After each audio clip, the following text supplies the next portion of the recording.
Bueno, estamos con Diego Hurtado de Mendoza, gran investigador y además referente, compañero y amigo también. Diego, me gustaría que desarrolles un poco la relación entre Estado, ciencia y educación durante los 30, como para ver un antecedente del peronismo, de lo que fue el peronismo clásico, y qué elementos hay para pensar allí que desembocaron después en el peronismo, ¿no? Perfecto. Mira, a manera de síntesis, ¿no? Mirada sintética respecto de la década de los 30, cuando uno piensa factor ciencia, tecnología, educación superior, hay algunos hitos que son estructurantes, ¿no?, de la década. Primero, la aparición en escena de lo que podríamos llamar una comunidad científica nacional. Eso lo marca de manera muy clara un modelo de organización que es la Asociación Argentina para el Progreso de la Ciencia. Algo así como los científicos más representativos en ese momento, que son poquitos en Argentina, los más visibles, tratando de organizarse interdisciplinariamente, siguiendo un modelo institucional que es la de las asociaciones para el progreso, que vienen de 1800 aproximadamente, 1830, la primera es la británica y la alemana. Las asociaciones para el progreso tienen funciones claras, que tienen que ver con generar una presencia político-cultural de lo que podríamos llamar ciencia argentina. Podríamos empezar a hablar a partir de la década del 30 de la aparición en escena de una protocomunidad científica nacional, donde lo que uno ve es un discurso básicamente del reclamo, un discurso de exigencia a las autoridades políticas, de condiciones aptas para desarrollo de la enseñanza de la ciencia y la tecnología, la producción de conocimiento, mejores condiciones para los laboratorios. El discurso del reclamo también supone la incomprensión de la comunidad científica respecto del mundo de la política, de para qué sirve la ciencia y por qué la ciencia es imprescindible para el desarrollo de un país. Esto hay que ubicarlo en la década del 30, derrumbamiento del modelo agroexportador, aparición de la industria en escena. Es decir, el PBI industrial empieza a tener alguna relevancia frente a lo que es el mundo del agro, o de la Argentina, la utopía de la Argentina pastoril empieza en un sentido a competir con la aparición de un componente industrial, y junto con el componente industrial un sector minoritario de las Fuerzas Armadas que podríamos llamar militares industrialistas o nacionalistas industrialistas, muy preocupados por vincular el problema de la defensa a las capacidades autónomas para el procesamiento de los propios recursos naturales, una mirada geopolítica de la defensa. La autonomía industrial es un componente importante para pensadores militares como de las Fuerzas Armadas, como el general Sabio. Y ahí tenemos los hitos que ya conocemos, el Mosconi, que era un YPF, el Brigadier San Martín, la fábrica militar de aviones, o la Escuela Aerotécnica de Córdoba, primero se llama así, el Instituto Aerotécnico de Córdoba, perdón, año 1927-1928, el general Sabio con su proyecto siderúrgico y su idea de la movilización industrial. Un país debe industrializarse movilizando sus capacidades en tiempos de paz de la misma manera que lo hace en tiempos de guerra. Son ideas que van a influir mucho sobre la llegada del peronismo. Ahora, antes de ir al peronismo, yo diría, estos son los tres ejes que estructuran en el campo del conocimiento científico-tecnológico que van a influir sobre la educación superior: industria, sector de las Fuerzas Armadas industrialistas con mirada geopolítica, y aparición en escena de la comunidad, de una protocomunidad científica nacional. Cuando uno mira los países centrales, o tomemos un paradigma en los Estados Unidos, uno ve que estos tres elementos están y convergen. En la Argentina estos tres elementos van a diverger. Con la llegada del golpe del 43, el mundo académico, con el golpe del 43, vamos a ver ahí aparecer un cisma, ¿no?, una falla en términos geológicos entre mundo académico, o por lo menos sectores importantes del mundo académico, ¿sí?, y lo que va a ser el gobierno en ese momento de facto, que va a tener un impulso, es decir, el golpe del 43 o el gobierno de facto del 43 al 46 va a tener componentes muy heterogéneos, va a haber representantes de ese gobierno de facto, casi de corte, diría, fascista, ultramontano. Te vuelvo a hacer una pregunta, Diego. Sí, en relación a los 30, me interesaban dos cosas si puedes desarrollarlas. La primera, ¿qué es la ciencia? Porque vos hablas de la ciencia. Yo creo que es un concepto que por ahí vos lo tenés madurado y tal vez merezca cierta explicación de qué es la ciencia para los 30, no para vos. Y por otro lado, y en relación a lo que venías charlando, ¿cómo influye el contexto internacional dentro de ese escenario? Porque pareciera ser que es determinante a la hora de no solo la decisión de política científica, sino también la decisión económica, la macroeconomía argentina. Hablaste de un proceso que empieza a intercambiarse entre industrializador y agroexportador en la década del 30. ¿Cuánto influye ahí la guerra mundial? ¿Cuánto influye la guerra civil española, la caída de Wall Street, las nuevas teorías keynesianas? ¿Argentina tiene cierto nivel de autonomía o está siempre sujeta a esos cambios? Sí, está buenísimo. Tu pregunta es demasiado rica para lo que debate nuestra comunidad científica. Es decir, si uno pone la lupa sobre lo que es en la década de los 30, nuestra comunidad científica y tecnológica, cuáles son sus representaciones de la actividad científica, lo primero que viene, o que queda claro, lo primero que resalta es un nivel importante de emulación de lo que nuestros científicos consideran que es la ciencia en los países avanzados o industrializados. El reclamo de la libertad de investigación. Un ejemplo muy claro es durante la presidencia de Justo, el gobierno, ya no recuerdo las cifras, pero como si te dijera, le aporta a la Asociación Argentina para el Progreso de las Ciencias, creo que eran 300.000 pesos para que con la renta que produce ese dinero pudiera la Asociación Argentina, la APC, llevar adelante actividades, desde becar gente joven para ir a hacer estudios al exterior, hasta subsidios o incluso publicar algunos folletos. Y lo que se ve es una réplica de los debates que en ese momento se dan en un contexto totalmente diferente en países europeos o en los Estados Unidos. Por ejemplo, en la APC se debate si hay que aceptar el dinero que ofrece el gobierno porque eso podría quitarle independencia a la actividad científica. Hoy es muy difícil, hay que hacer un esfuerzo historiográfico de contextualización para tratar de entender por qué científicos que en ese momento están reclamando buenas condiciones por parte del Estado, sin embargo suponen que si el gobierno aporta dinero, eso implica una pérdida de la libertad o de la independencia. Es decir, son valores difíciles de contextualizar desde la mirada del presente, que solo se pueden entender por algo así como una representación muy idealizada, ¿sí?, de lo que es un científico en la década del 30. Una persona desinteresada, que busca la verdad sin importarle los réditos materiales que pueda obtener de su actividad, algo que la realidad refuta. La realidad nacional, extranjera, la historia de la ciencia desde Galileo, si ponemos como comienzo de todo esto el nacimiento de la ciencia moderna, refuta. Los científicos son seres humanos, la actividad científica es una práctica social, los intereses y las relaciones de poder se debaten al interior de la práctica científica de la misma manera que en cualquier otra actividad social. Sin embargo, lo que uno ve es un altísimo grado de idealización muy vinculado a la figura de Husay.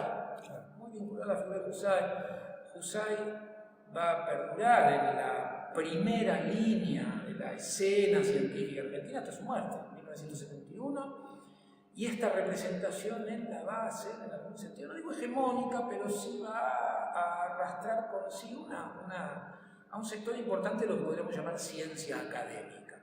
Claro, si nos fuéramos a dejarme sacar una fotografía en los 60, el escenario ya es otro. Todavía uno tiene un Husay hablando de desinterés, de no involucramiento en cuestiones de política, pero al lado de Husay tenés a un Rolando García en la década de los 60 que ya está defendiendo un paradigma totalmente, uno diría, no opuesto, pero sí a contrapunto de muchas de las representaciones que sostienen. Ni hablar Barsaski, por ejemplo. Ni hablar Barsaski en el mismo momento que Rolando García, un Jorge Sábato, el momento en el que emerge el pensamiento latinoamericano. Claro. Volviendo a la década de los 30, uno ve una comunidad científica emuladora de lo que entiende que es la ciencia en los países avanzados, y eso va a tener consecuencias. No va a ser costo cero, se va a ver sobre todo esta posición de la comunidad científica sostenida, enfrentando al peronismo. Yo creo, mi evaluación es que el modelo Husay, si me lo dejas simplificar, va a hacer daño.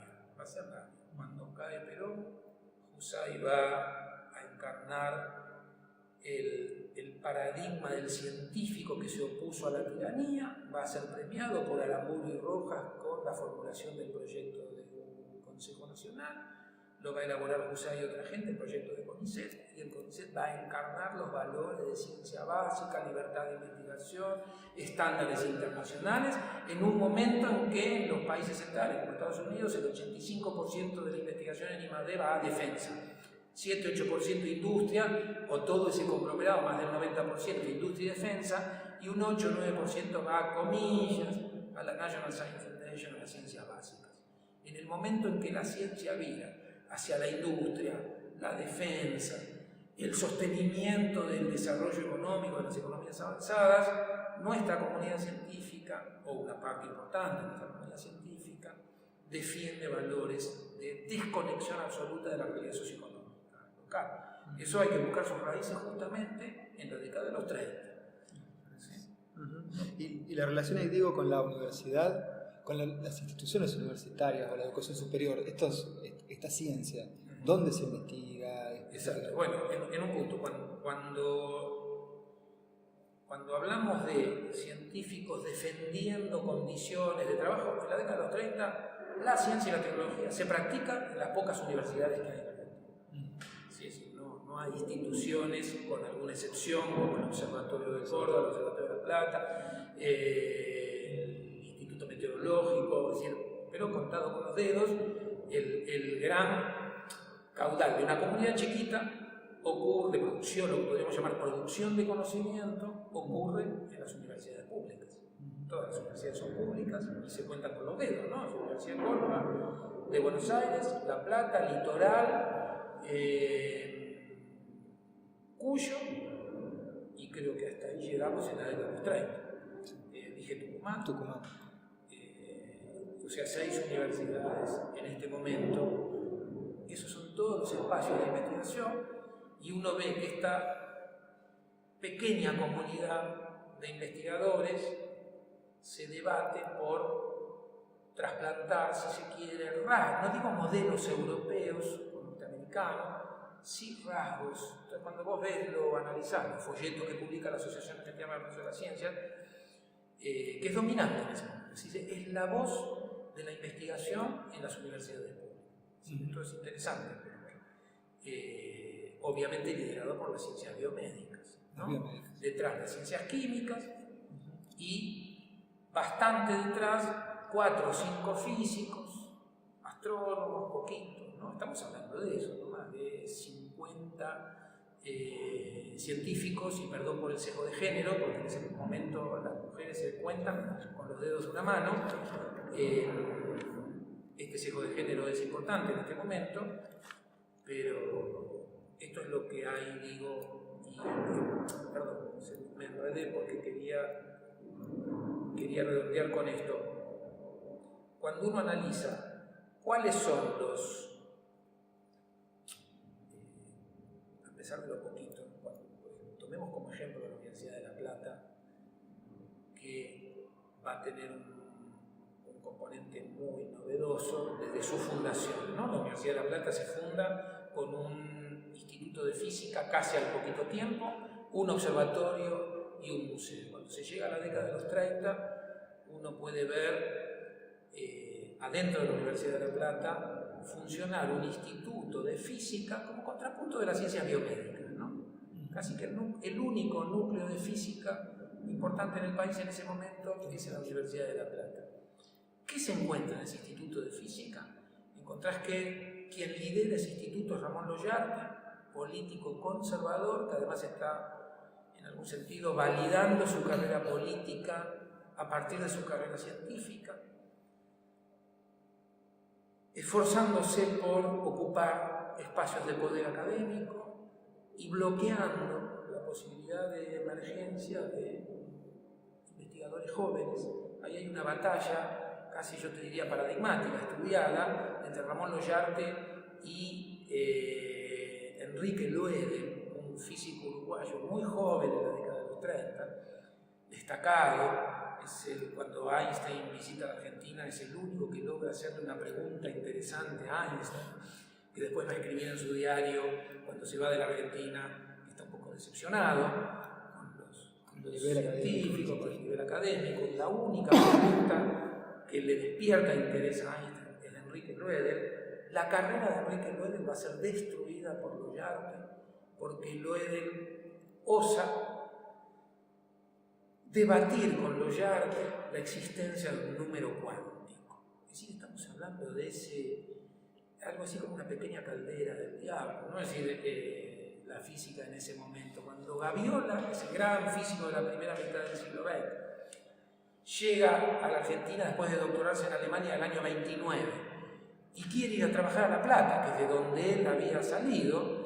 Gaviola es la gran promesa, es un físico de 28 años, se doctoró en Alemania, pasó por Göttingen y por Berlín, lo tuvo de profesor a Einstein, tuvo de profesores a los físicos más relevantes de la década de los 20, los creadores de la física cuántica, las grandes teorías del siglo XX. Llega a la Argentina, quiere volver a La Plata y huye espantado de La Plata y quiere recalar en la Universidad de Buenos Aires porque se encuentra con esto, ¿no? Es decir, este también es el clima. También hay que entender esto. Cuando hablamos de una protocomunidad científica, hablamos algo así como de un reflujo del reformismo. Perdón, esto es una lectura que yo requeriría para poder sostenerla con seriedad, trabajar un poquito más, pero con lo poco que miramos de estos aspectos. Algo estamos trabajando con Pablo Sousa y creo que vamos a poder publicar algo probablemente el año que viene. Esta idea de que lo que observamos en la década de los 30 es un reflujo de lo que podríamos llamar este aire fresco reformista,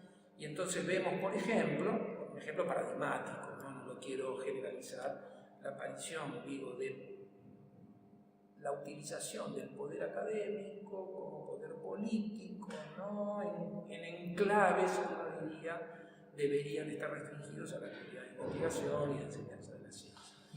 Muy compleja la década de los 30, porque es una comunidad científica escasa, donde no hay masa crítica disciplinaria y donde esto supone bajo nivel de institucionalización, y todos sabemos que donde no hay instituciones, eso se salda con los individualismos.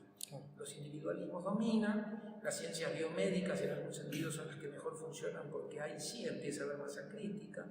Alrededor de Husserl ya hay fisiólogos y bioquímicos muy renombrados, Brown Menendez, Leloir, Orías, Juan Lewis, ya están en la década de los 30 alrededor de Husserl, pero cuando uno va al mundo de la física, se encuentra con 3 o 4 físicos trabajando casi como individualidades. Lo mismo ocurre en la astronomía, que desde hacía mucho...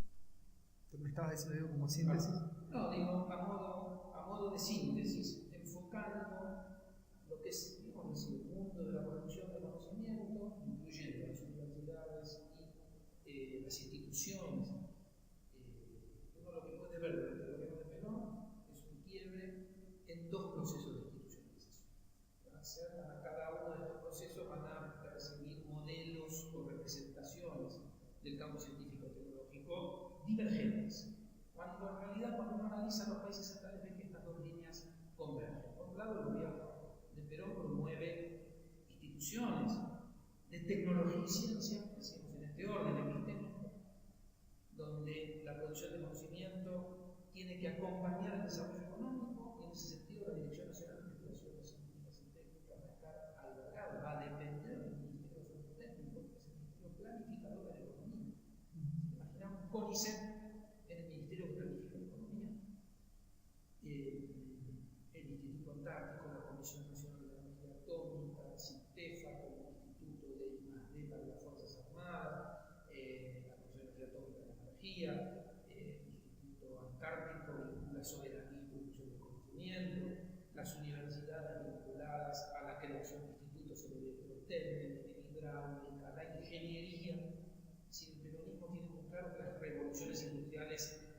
nacen ingenieras e ingenieros más que científicos, ¿no? De ahí que tenemos una universidad que es una joya, una universidad que produce solo ingenieros, que es la Universidad Tecnológica Nacional. Digo, en un modelo de industrialización, lo primero que hay que hacer es, ¿no? Modelo o vector de federalización regionales en todo el país. Este es un producto de la evolución de la Universidad Obrera. Y del otro lado, USAID con sus institutos privados que logran sostenerse a partir de filantropía. Dice que son los institutos de USAID, son casas en el barrio de Palermo o en Córdoba, que reproduce este tipo de, ¿no?